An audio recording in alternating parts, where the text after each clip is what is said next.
From the classroom to the emergency room, OR, and beyond, you're joining Trauma ICU Rounds with your host, Dr. Dennis Kim. I'd like to welcome you to Trauma ICU Rounds. I'm your host, Dr. Dennis Kim. On Rounds today, we're going to discuss one of my favorite topics, and that is shock.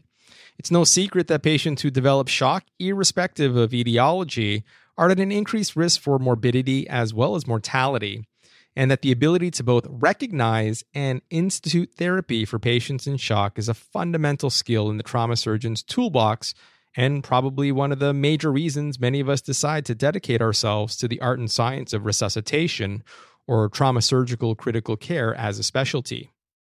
Over the course of the next 25 to 30 minutes, we're going to review the mechanisms and pathophysiology of shock.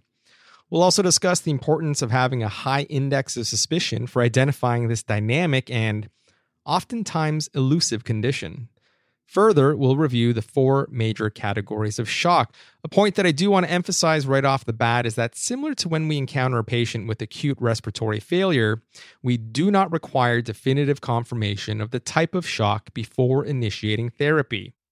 And as we'll discuss in the follow-up Shock Talk 2 episode, early management of shock is fundamentally the same irrespective of the category or etiology of the shock, with some subtle nuances. I think many of the house staff, trauma surgical ICU staff, and others around here are very familiar with my shock mantra of fill 'em, press 'em, squeeze 'em. So there are three key objectives for today's rounds, and by the end of rounds, you should be able to, number one, understand the common pathophysiologic mechanisms underlying shock. Number two, immediately recall the four categories of shock, and finally, be able to provide a differential diagnosis for the four most common causes of shock. So when we say that a patient is in shock, what exactly do we mean? Well, in its simplest form, shock is inadequate delivery of oxygen and nutrients that are necessary for normal tissue and cellular function. Some of you may recollect from episode 1 in which I emphasized the importance and supremacy of the oxygen delivery equation as one of the fundamental physiologic frameworks for understanding systemic oxygenation and metabolism. And just as a reminder, we stated that DO2 was equal to the product of two key variables, namely the pump or cardiac output and the oxygen content of arterial blood or the CaO2. As we laid out previously, the determinants of CaO2 are the oxygen carrying capacity of hemoglobin equal to 1.34 times hemoglobin concentration times the percent O2 sats, with a minor contribution from dissolved oxygen equal to 0.0031 times our P(a) or arterial O2. Regarding cardiac output, we know that this is the product of heart rate and stroke volume, with preload contractility and afterload being the main determinants of stroke volume. When we multiply the cardiac output by the systemic vascular resistance, also known as total peripheral resistance, we derive the blood pressure, or more specifically, the mean arterial pressure, or MAP. So when we say that shock is a state of inadequate tissue perfusion in which the delivery of oxygen to tissues and cells is insufficient to maintain normal aerobic metabolism, ultimately what we're saying is that there's an imbalance in the rate of oxygen transport to metabolizing tissues and the rate of metabolism. Now, up until this point, we've placed a lot of emphasis on the DO2 equation and the rate of oxygen delivery to the microcirculation, but we can't forget about the second component of oxygen transport, namely the rate of oxygen uptake into the tissues, or VO2. Put in its most simplest form, shock exists when there's an imbalance between substrate delivery or supply and substrate requirements or demand. And it's this imbalance which ultimately will get our patients into trouble, particularly if it goes unnoticed, unrecognized, or underappreciated. So under normal or healthy conditions, cellular respiration involves a variety of processes which produce ATP using oxygen and producing CO2 in the process of doing so. And this occurs through three stages. First, we have glycolysis, which takes place in the cytosol, citric acid, or the Krebs cycle in the mitochondrial matrix, and finally, oxidative phosphorylation in the inner membrane of the mitochondria. Just to remind ourselves, the complete oxidation of one molecule of glucose will yield a net total of 32 ATP. So in the presence of oxygen, this is a very efficient mechanism for producing the energy currency of our body, namely ATP. When there's an oxygen debt or when a patient is in shock, oxidative phosphorylation can take place and the body is going to switch from aerobic to anaerobic glycolysis. And this is problematic in a couple of senses. Number one, the amount of ATP generated is minimal compared to the normal processes whereby oxidative phosphorylation can happen. And number two, we have the accumulation and buildup of lactate as well as other byproducts of metabolism. Now, assuming that we have a healthy 60 to 70 kilogram adult male at rest, approximately 1 liter of oxygen is delivered per minute, and of that liter, 250 cc's is extracted in the peripheral tissues to support basic cellular metabolic function. Another way to remember this is that every hemoglobin molecule carries 4 molecules of oxygen, which is delivered to the peripheral capillary beds, where 1 oxygen molecule is unloaded, resulting in 3 molecules, or 75% of the oxygen delivered, returning to the right side of the heart. So whereas the SaO2 is equal to 100%, the SVO2, or central venous oxygen saturation, at rest is typically 75%. Now, regarding VO2, there's a variety of ways by which we can calculate it, but for now, I want to focus on the concept of oxygen extraction ratio, which in its simplest form is the ratio of oxygen uptake, or VO2, over DO2. And normally, the oxygen extraction ratio is 25%. As we stated just a couple minutes ago, for every liter of oxygen delivered, or 4 molecules of oxygen per hemoglobin, 250 cc's, or 1 molecule of oxygen per hemoglobin, is taken up in the periphery. And before I go any further, please do visit us at the website www.traumaicurounds.ca and do check out the show notes for this episode, which outline both in graphic and tabulated form the core concepts and equations that we're discussing. So what happens when someone's in shock? Well, let's rearrange that oxygen extraction equation to solve for VO2. As stated, the oxygen extraction ratio is equal to VO2 over DO2. Therefore, VO2 is equal to the product of DO2 and the oxygen extraction ratio, which can also be thought of as the difference in percent saturation of oxygen between arterial blood, again, normally 100%, and central venous blood, normally 75%. So that difference is 25%. So if the DO2 decreases, whether that's due to a decreased cardiac output in the setting of decreased preload due to hypovolemia, or let's say inadequate oxygenation of the blood due to hypoxemia and decreased oxygen content, then the O2 extraction ratio must increase to meet the demands of the peripheral tissues to support cellular metabolism. And the body, being the incredible piece of machinery that it is able to do so, well, until it can't, and it's at this point that we reach what's known as the critical DO2, or maximal O2 extraction. Interesting, the critical DO2 is a remarkably constant parameter, irrespective of the etiology for the decrease in DO2, whether that be anemia, hypoxemia, or hypovolemia. So beyond this critical DO2, any further decreases in DO2 will be accompanied by a corresponding or similar decrease in oxygen consumption, resulting in dysoxia, or an inadequate supply of oxygen with resultant tissue hypoxia. And as we stated earlier, it's at this point that we flip our mode of energy production from the very efficient mode known as aerobic glycolysis to anaerobic metabolism, with a decrease in overall ATP output and generation and accumulation of metabolic waste products that ultimately need to be expelled, metabolized, or excreted via the hepatic, pulmonary, and renal systems. Before we quickly review the phases of shock, I think we need to emphasize a couple of key points. The first point I want to make is that shock is not synonymous with hypotension, and we really want to get out of the habit of assuming that because a patient has a quote-unquote normal blood pressure, that they're somehow in the clear or that we can let down our defenses. And for anyone that's ever managed a patient with an acute hypertensive emergency, I'm sure that you're well aware that these patients have evidence of end organ damage with tissue hypoxia, despite BP readings on the complete polar opposite end of the spectrum from someone with hypotension. Again, shock is a clinical syndrome or diagnosis and a high index of suspicion together with identification of what may be very subtle clues from the initial assessment and physical exam are what will ultimately guide you to identifying its presence. A second point that I want to make is that ultimately what we're interested in is flow. And oxygen delivery meeting the demands of cells, tissues, and the organs that they compromise.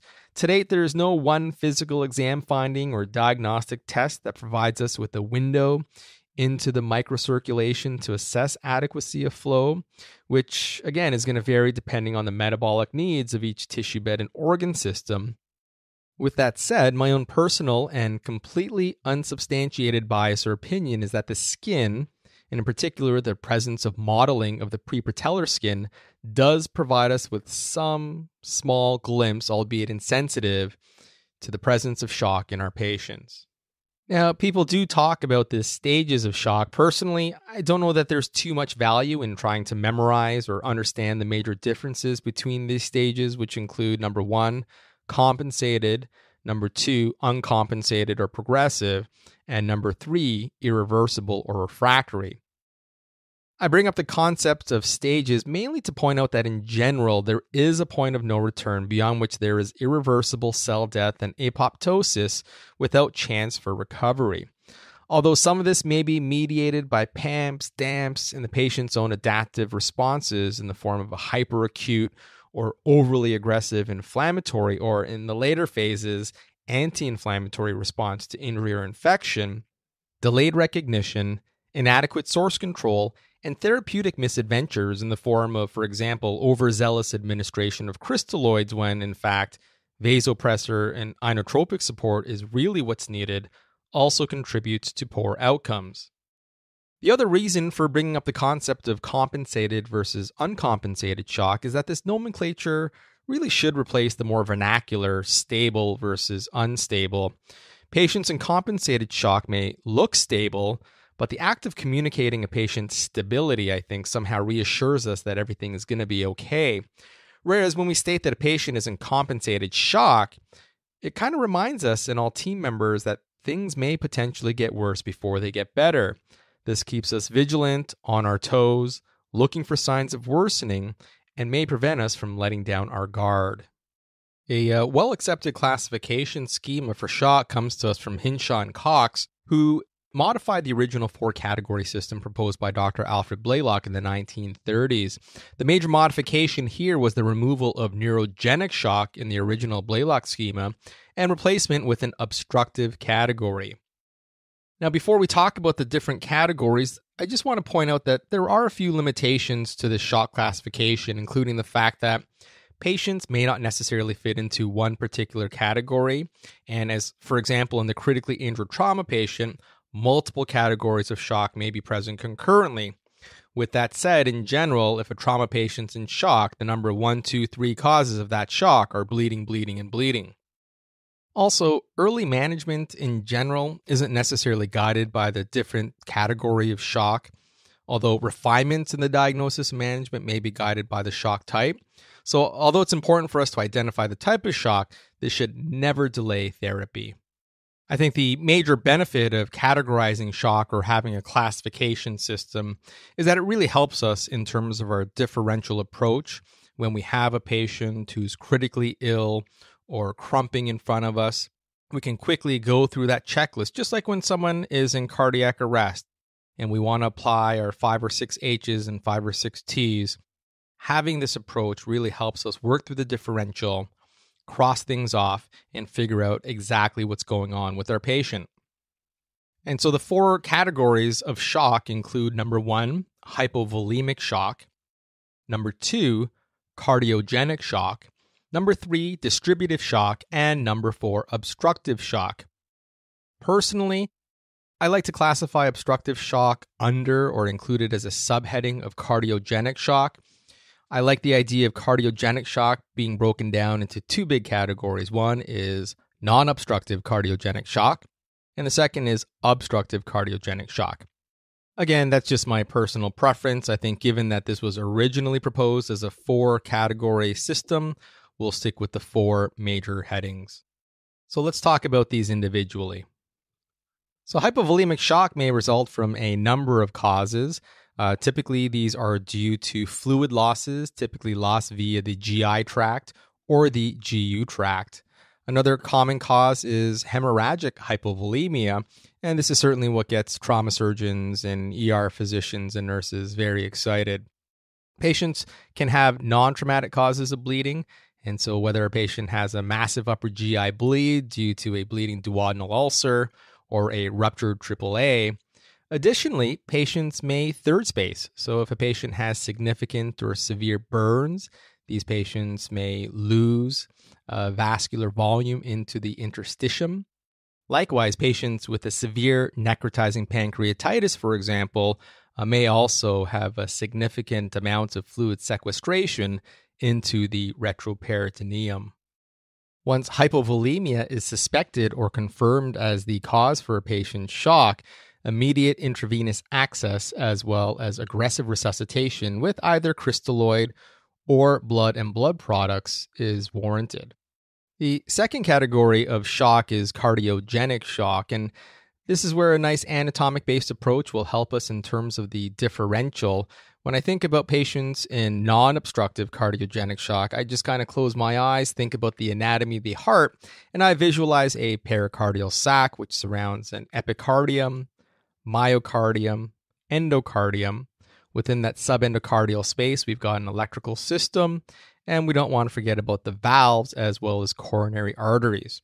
So the most common cause of non-obstructive cardiogenic shock is going to be an acute MI, but just thinking anatomically can help us work through the other potential causes for cardiogenic shock, whether that be a problem with the electrical system in the form of a bradycardia or tachyarrhythmia, or in the setting of a flail valve. Distributive or vasodilatory shock, unlike cardiogenic shock, the major problem here isn't so much with a pump malfunction or issues with cardiac output. The problem here really is with reduced vascular tone. And so early in the stages of, for example, septic shock or in the SIRS-like state, patients may be hyperdynamic with an elevated heart rate as well as cardiac output, but vasodilated with a decreased SVR, either on exam or diagnosed by some other form of invasive monitoring device. Other common etiologies for distributive shock include an Addison's crisis, anaphylaxis, as well as neurogenic shock. Neurogenic shock is something we see probably once every month or once every couple months in our trauma bay.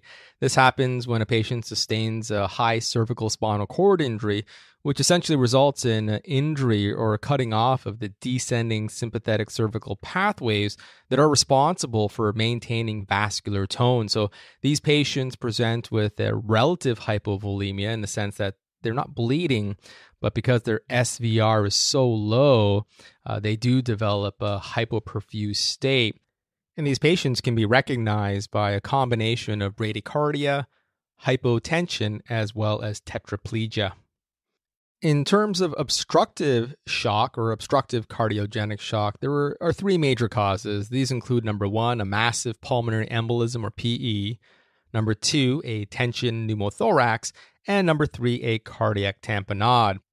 During the deadly dozen of thoracic trauma, we touched upon tension pneumothorax and cardiac tamponade. In terms of massive PE, the pathophysiology here is really due to an acute obstruction or increase in the afterload on the very thin-walled and normally high-flow, low-pressure system in the RV. Due to the increased afterload, this is going to increase the work on the right heart, which may dilate. This will result in findings that might be noticeable on exam, like increased JVD. And the key point here is as that right heart afterload, due to interventricular dependence of the left and right ventricles, which share a common wall, this may ultimately affect preload filling as well as stroke volume and cardiac output from the left side of the heart as well. In addition to the four main categories of shock, hypovolemia, cardiogenic, distributive, and obstructive, other types of shock or terms that you might have heard used include traumatic shock, occult shock, or undifferentiated shock. Traumatic shock really involves any and all four categories of shock. So you can imagine in a patient who's severely injured, they may have a distributive component due to the significant tissue injury and a systemic inflammatory response. If patients are bleeding, this may result in hypovolemia. If they sustain a significant chest wall injury and develop a tension pneumothorax, that might also result in an obstructive shock. So traumatic shock really is sort of an all-encompassing term. Again, most of the time when someone comes in following trauma and they are in shock, it's due to bleeding, but we do want to have an open approach and broaden our differential when patients either transiently respond or don't respond in the manner in which we would expect them to with volume repletion alone. Occult shock or occult hypoperfusion really refers to the presence of a biochemical evidence of hypoperfusion, typically in the form of an elevated base deficit or elevated lactate with quote-unquote stable vital signs. Undifferentiated shock really is a blanket term for I have no idea what the hell is going on. And in fact, very early in the course of shock management, oftentimes this is the case. We're not sure if patients are bleeding to death or if they're suffering from an obstructive form of shock, particularly if they're in the post-operative period and we're concerned about a massive PE. So again, I think this really emphasizes the importance of having a systematic and clear approach to understanding the potential etiologies. And again, the four major categories are going to be hypovolemia, cardiogenic, distributive, and obstructive. In the Shock Talk 2, we'll go over the basic approach and management, clinical recognition, and therapies for patients with all four of these forms of shock. If you're enjoying the show or you feel like you're learning a thing or two, please do subscribe at iTunes to ensure that you receive new episodes as they're released and leave me some positive feedback or comments. Also, please do visit the website www.traumaicurounds.ca and check out the show notes for today's episode. Even better, leave a comment, question, or request for me, and I'd be happy to address these as they come across my desktop. Until next time, stay safe, keep reading, and take care of yourselves, your patients, and loved ones.